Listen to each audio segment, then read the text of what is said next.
CA में inter का इतना बड़ा सिलेबस, इतने सारे कॉन्सेप्ट्स, किसको याद रखे और कैसे याद रखे? Becoming very difficult to retain concept after classes. Revision करने बैठते हैं तो लगता है सब दिमाग से बाहर। Hello everyone, I am Avinash Sancheti from Naveen classes Kolkata and आज के इस वीडियो में मैं एक बहुत इंपॉर्टेंट मुद्दे पर बात करना चाहता हूं। How to retain a concept in your mind long after you have studied और you have been taught by your teacher. Concept की रिटेंशन किस तरीके से की जाए सो दैट कभी भी आई कम अक्रॉस अ क्वेश्चन और come across a sum, I can easily make that sum, I can easily complete that sum, और एक कॉन्फिडेंस जनरेट हो कि हाँ मेरे को याद था, बहुत दिन पुराना पढ़ा हुआ अभी भी याद है। देखो, it's very logical and it's very important which I discuss with you. अच्छे से सुनना, समझना, एंड अब जो पढ़ाई कर रहे हो उसमें ट्राई करना इस टेक्निक को अपनाने की, सो दैट यू कैन एक लॉन्ग पुरानी प्रॉब्लम्स को तुम जल्दी से सॉल्व कर सको और आगे तुमको ये प्रॉब्लम ना हो। देखो, मैं एक बात तो बोलना चाहता हूं आपको कि जितना बड़ा सिलेबस है हर चीज याद करके रखा नहीं जा सकता। It's impossible. कुछ पढ़ेंगे, कुछ भूलेंगे, कुछ पढ़ेंगे, कुछ भूलेंगे। उसी के लिए हम लोगों को रिवीजन वगैरह करना पड़ता है। एग्जाम से पहले टाइम मिलता है जब हम गो थ्रू करते हैं चीजों को, तो ये 100% ऑफ द थिंग्स हमेशा याद रहेगा, this is not possible. But हाँ, जो इंपॉर्टेंट कॉन्सेप्ट्स है which are very practical, which are real life linked, जो आप जब समझते हो, जब सर आपको समझाते हैं तो आपको एक बार में अच्छे से समझ में आता है, फिर बाद में आके जाके आप भूल जाते हो। उन चीजों को रिटेन करना, उन इंपॉर्टेंट कॉन्सेप्ट्स को रिटेन करना, ये मैं आपके साथ यहां पर डिस्कस करूंगा। So please don't worry if you are आप भूल जा रहे हो छोटे छोटे कॉन्सेप्ट्स को, या हर 100% आपको याद नहीं रहता, बिकॉज वो याद नहीं रहेगा। That is practical. अगर आप ये सोच रहे हो कि मैं आपको ये समझाने वाला हूं कैसे कोई भी चीज ना भूले, दैट इज नॉट पॉसिबल। कुछ ना कुछ तो हम भूलेंगे ही यार, क्योंकि हमारे पास इतना कुछ करने को है कि कुछ ना कुछ छूटेगा, तो उसके लिए टेंशन नहीं लेना है। बट इंपॉर्टेंट कॉन्सेप्ट्स को, रेलिवेंट कॉन्सेप्ट्स को किस तरीके से दिमाग में रखे, ये सीखना है। सबसे पहला स्टेप होता है, जब आप पहली बार उस कॉन्सेप्ट को पढ़ रहे हो, जनरली आप क्लास में पढ़ रहे हो, हमारे साथ डिस्कस कर रहे हो, पढ़ रहे हो, उस कॉन्सेप्ट को जब सर आपको समझा रहे हैं तो 100% फोकस के साथ सुनिए। बहुत बच्चे क्या होते हैं ना, जब कॉन्सेप्चुअल अंडरस्टैंडिंग, या हम लोग क्लास में इसको ज्ञान देना बोलते हैं, तब बच्चे बोलते हैं यार सर इतना ज्ञान दे रहे हैं, फटाफट क्वेश्चन करा दीजिए, हमारा काम हो जाएगा। ये जो एटीट्यूड है, ये एटीट्यूड आपको छोड़ना पड़ेगा। जब सर आपको समझा रहे हैं, उस कॉन्सेप्ट को आपको बता रहे हैं, कॉन्सेप्ट का इन एंड आउट आपके साथ डिस्कस कर रहे हैं, you have to very patiently listen to that concept. The first step is proper listening to the concept. जो आप लोग फास्ट ट्रैक क्लासेस देखते हो, फटाफट आगे बढ़ा के क्लासेस देखते हो, स्किप करके क्लासेस देखते हो, इसके कारण आपके कॉन्सेप्ट रिटेंशन भी बहुत प्रॉब्लम होते हैं। मैं तो सिर्फ एक ही बात जानता हूं कि भैया आप जितनी टाइम पहली बार पढ़ाई में दोगे, बाद में आपको रिवीजन का उतना कम टाइम देना पड़ेगा, और जितना कम टाइम आप पहली बार दोगे, आपको बाद में उतना ज्यादा टाइम लगेगा। घुमा फिरा के टाइम तो लगना ही है चीजों को पढ़ने में, समझने में, याद रखने में। सर जो आपको क्लास में समझा रहे हैं उसमें पार्टिसिपेट करना, सर जो आपको क्वेश्चन इलस्ट्रेशन दे रहे हैं उसको ट्राई करना, किस तरीके से सॉल्व करें हम, ये सारा काम आपको प्रोएक्टिव होकर क्लास में करना पड़ेगा अगर आप किसी कॉन्सेप्ट को इंथुजियास्टिकली सीखना चाहते हो। बहुत सिंपल एग्जाम्पल है, हम लोग क्लास में रिवॉर्ड प्रॉब्लम्स रखते हैं, या रिवॉर्ड कोई एग्जाम्पल दिया तो उसका आंसर क्या होगा, उसके ऊपर आपको रिवॉर्ड देते हैं। जो बच्चे वो रिवॉर्ड जीत जाते हैं ना, उनको तो जीवन भर वो कॉन्सेप्ट याद हो जाता है। क्यों? उन्होंने इंथुजियास्टिकली उसको किया और उनको उसका रिवॉर्ड मिला, तो उनके दिमाग में छप जाता है हमने इस कॉन्सेप्ट पर रिवॉर्ड जीता था क्लास में। That is very very very important, सबसे पहला। सेकेंड स्टेप, जो बहुत सारे बच्चे नहीं करते या बहुत सारे बच्चे कर नहीं रहे हैं, आप घर जाने के बाद रेगुलर आदत डाल लो कि जो आपने क्लास में पढ़ा है उसको पहले रिवाइज करेंगे, फिर होमवर्क बनाएंगे। तो जब आप चीजों को रिवाइज करेंगे ना, रिवीजन करना ऐसा नहीं होता 2 घंटे की क्लास को 10 मिनट में खाली घुमा लिया, सर ने क्या पढ़ाया हो गया। उसको 15, 20, 25 मिनट, आधी घंटा टाइम दीजिए। आज अगर मैंने मान लो आपको एक कॉन्सेप्ट सिखाया है स्टॉक रिजर्व का, डिपार्टमेंट में स्टॉक रिजर्व का, तो आपको खुद से वो स्टॉक रिजर्व का कॉन्सेप्ट पूरे दिमाग में रिक्रिएट करना चाहिए, हमने जो क्लास में बात की।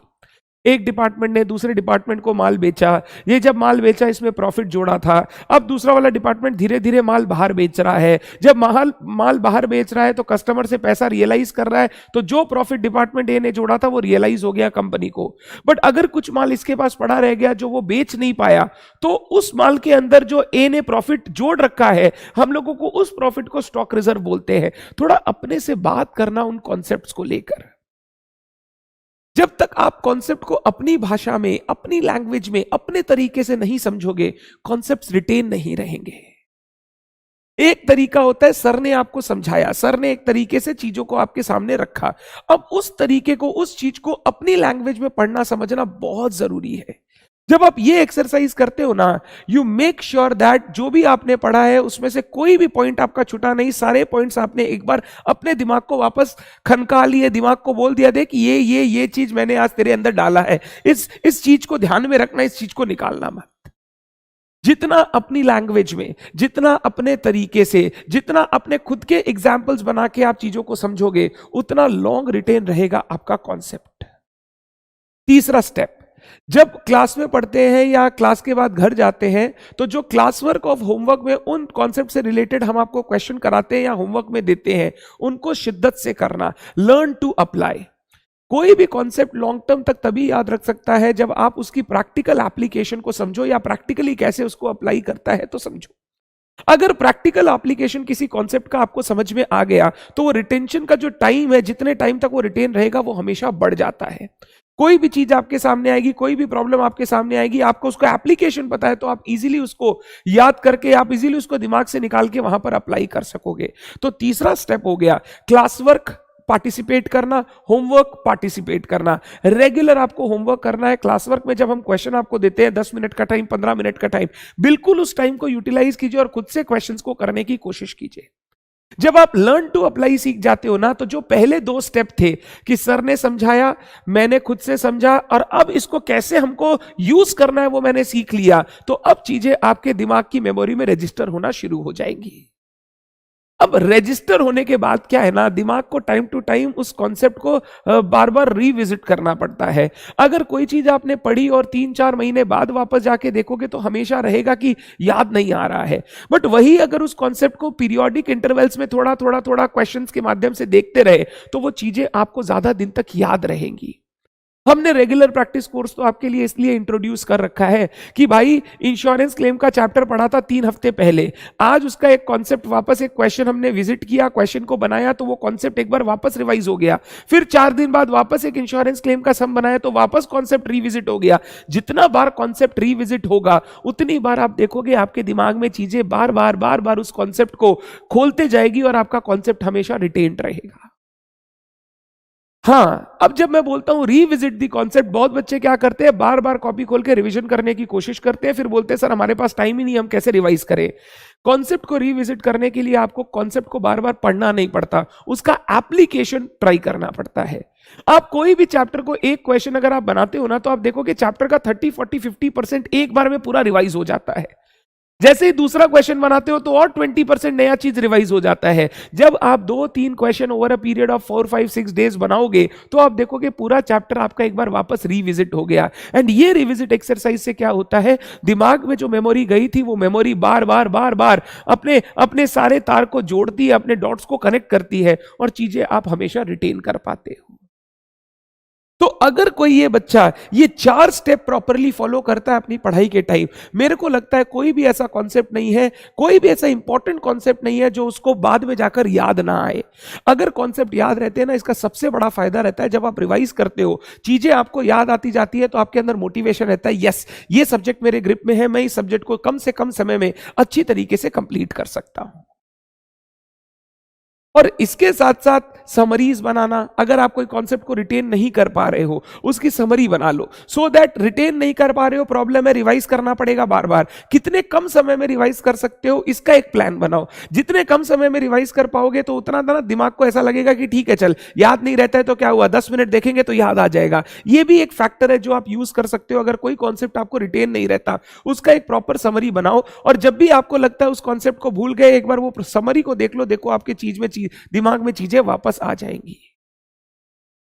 तो ये कॉन्सेप्ट अगर आप यूज करते हो मेरे बच्चे, सीए सीएमए में जो वास्ट सिलेबस, जो याद नहीं रहने का प्रॉब्लम है, रिटेंशन नहीं होने का प्रॉब्लम है, वो प्रॉब्लम सॉल्व हो जाएगा। खुद भी अच्छे से देखा, दोस्तों के साथ शेयर करो। और कोई भी चीज अगर आपको लगे, आप फील कर रहे हो कि आपको मेरी एडवाइस चाहिए, कमेंट बॉक्स में बताओ, मैं ट्राई करूंगा वीडियो बनाने का, सो दैट मैं आपकी प्रॉब्लम सॉल्व कर सकूं।